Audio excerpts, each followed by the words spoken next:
Brigadier साहब, अदलिया का काम तो गैर जानिबदार फैसले करना होता है, लेकिन अब ऐसा लग रहा है कि भारतीय अदलिया में अदल का कोई तस्वुर ही नहीं है। वो मोदी सरकार की बाकायदा आला कार साबित हो रही है। अब ये जो आज भारत की सुप्रीम कोर्ट ने कश्मीर की खुसूसी आईनी हैसियत के मामले पर फैसला सुनाते हुए कहा है कि आर्टिकल 370 आइन की आरजी शिक थी।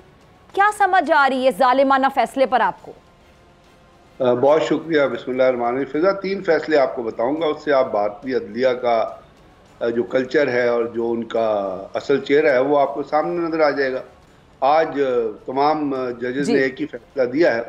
एक पहला केस था कि जम्मू एंड कश्मीर में पुलवामा के रापोशपुरा के इलाके में 100 औरतों की एक लाइन में खड़ी होकर 4 राजपूताना राइफल एक यूनिट थी इंडिया की, उन्होंने 100 औरतों को, जिनमें तमाम उम्र की औरतें शामिल थी, उनको एक लाइन में खड़ा करके उनके बच्चों के साथ, उनके बड़ों के साथ, उनके बुजुर्गों के सामने उनकी आबरू रेजी की थी। और ये केस जो है ये इंडियन कोर्ट्स तक गया और कोर्ट्स ने उस केस को नल एंड वाइड करके वापस भेज दिया कि हम इंडियन आर्मी को ट्राई नहीं कर सकते हैं। एमनेस्टी इंटरनेशनल 100 औरतें कहती है, ह्यूमन राइट्स वॉच जो है वो 76 औरतें कहती है।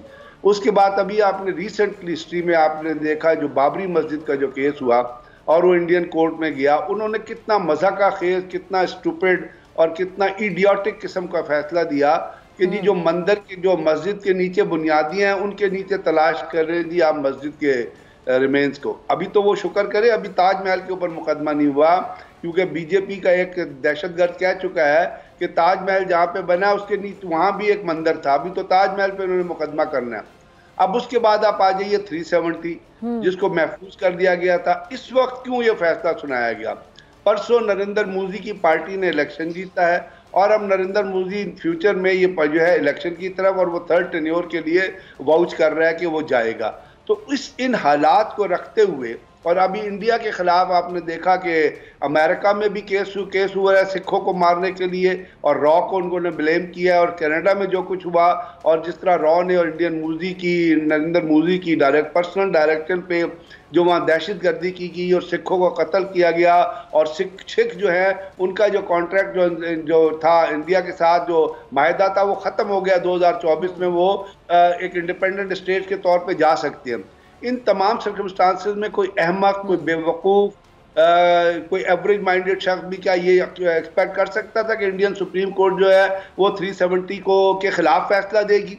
370 तो एक मतलब देखिए ना, मुझे तारीख से जब खेला जाता है तो कोई जज्बात में बात नहीं करनी चाहिए। जब तारीख से खेला जाता है तो इंसान को अफसोस होता है, क्योंकि इंस्ट्रूमेंट ऑफ एक्सेशन के अंदर ये डिवाइस है। अगर वो इंस्ट्रूमेंट एक्सेशन ठीक है जो इन्होंने जो पोर्ट्रे कर रहे हैं, तो उन्होंने तो सिर्फ 4 शोबे इंडिया को दिए थे, कम्युनिकेशन, डिफेंस, इकोनॉमी और एक और शोबा था।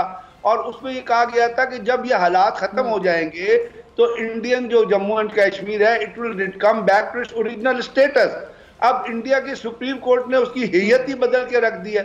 उन्होंने कहा कि जी ये तो टेम्परेरी नहीं था। भाई टेम्परेरी नहीं था तो इंस्ट्रूमेंट ऑफ एक्सेशन था क्यों? उसी वक्त चाहिए था 1947-48 में इंडिया की जो गवर्नमेंट की चाहिए था वो लॉ पास कर देती कि जी जम्मू एंड कश्मीर जो है वो इंडिया का हिस्सा है। किसने रोका हुआ था? फिर शिमला एग्रीमेंट के अंदर जो क्लॉजेज है उसके अंदर इंडिया की गवर्नमेंट ने कमिट किया हुआ है कि जम्मू एंड उसकी आप आर्टिकल 7 उठा के पढ़ लें।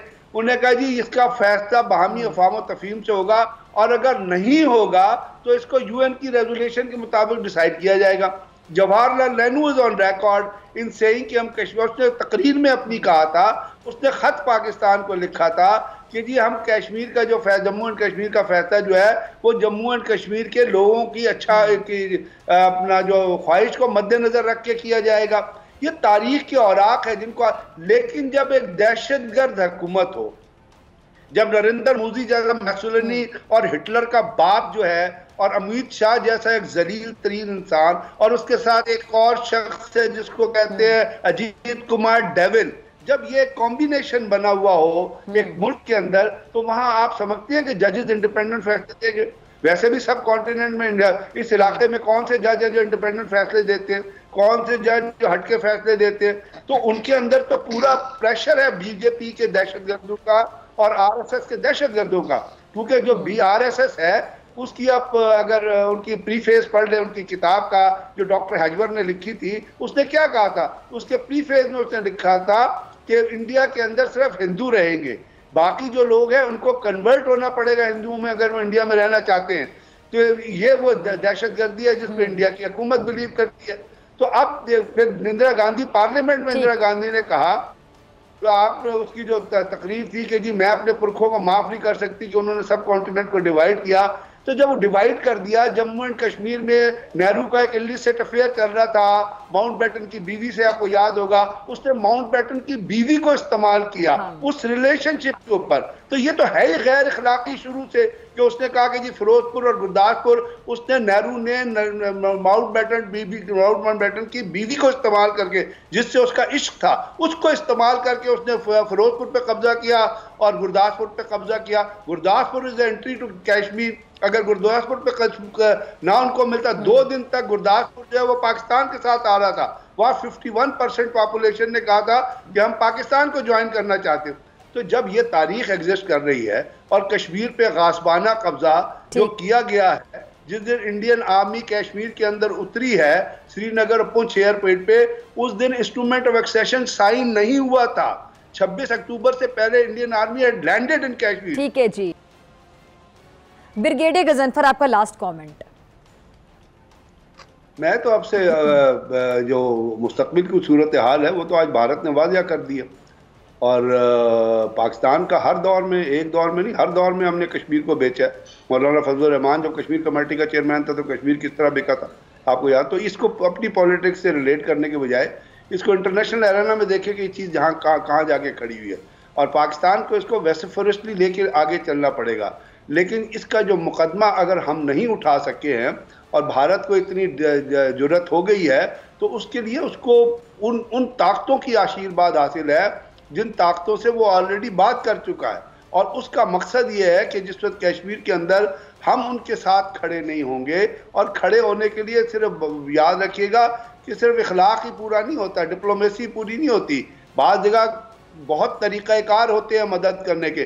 कश्मीर के अंदर राइट ऑफ सेल्फ डिटर्मिनेशन की तहरीक को जारी रहना चाहिए, ये पाकिस्तान का भी फर्ज है और पाकिस्तान के अंदर रहने वाली पॉलिटिकल पार्टीज का भी फर्ज है और पाकिस्तान की रियासत का भी फर्ज है। और कश्मीर के अंदर ये चीज़ ख़त्म नहीं होगी, क्योंकि इस वक्त जो कश्मीर के अंदर स्ट्रगल हो रही है वो इंडिजीनियस है। पूरी दुनिया कहती है कि ये जद्दोजहद कश्मीर के अंदर से उठी है, बुरहान वाली कश्मीर के अंदर से उठा है। अब महबूबा मुफ्ती को, फारूक अब्दुल्ला को और वो लोग जो इंडियन टाउट किसी ज़माने में कहे जाते, उनको भी ये डिसीजन जो कबूल नहीं होगा।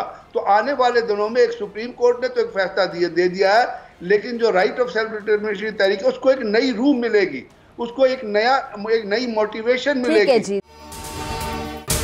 अगर आपको ये वीडियो पसंद आई तो सब्सक्राइब करें और बेल आइकन पर क्लिक करें। सब्सक्राइब करें और बेल दबाएं ताकि कोई खबर रह न जाए।